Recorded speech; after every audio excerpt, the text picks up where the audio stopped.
معذور بادشاہ اور ایک کسان کی عبرتناک کہانی۔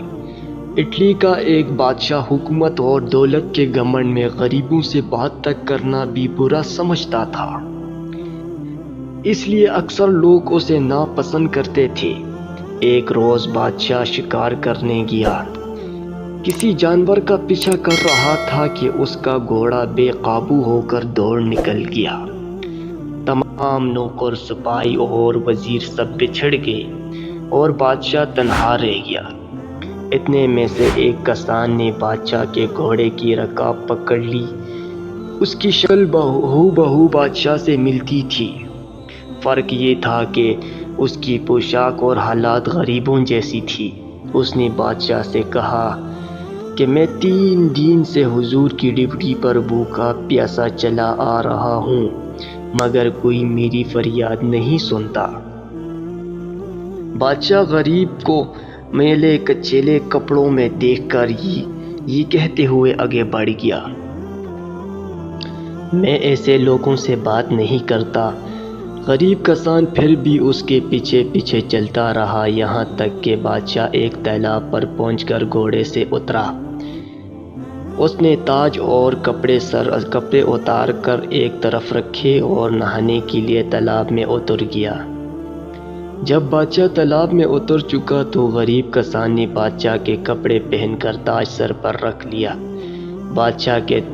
بادشاہ کے گھوڑے پر سوار ہو کر رفو چکر ہو گیا۔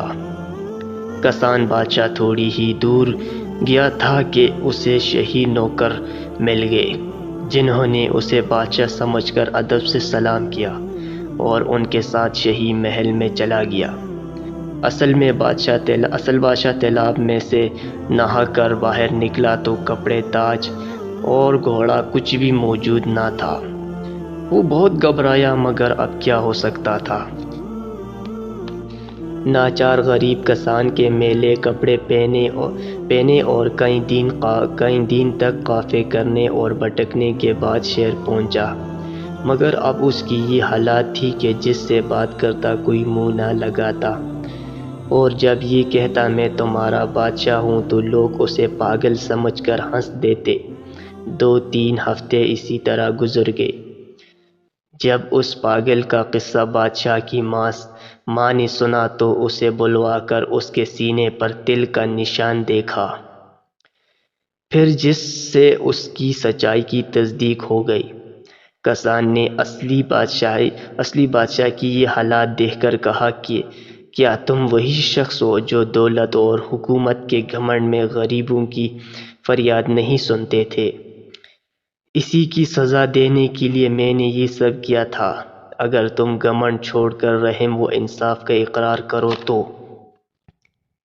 تمہارا تاج و تخت واپس کرنے کو تیار ہوں، ورنہ ابھی قتل کا حکم بھی دے سکتا ہوں۔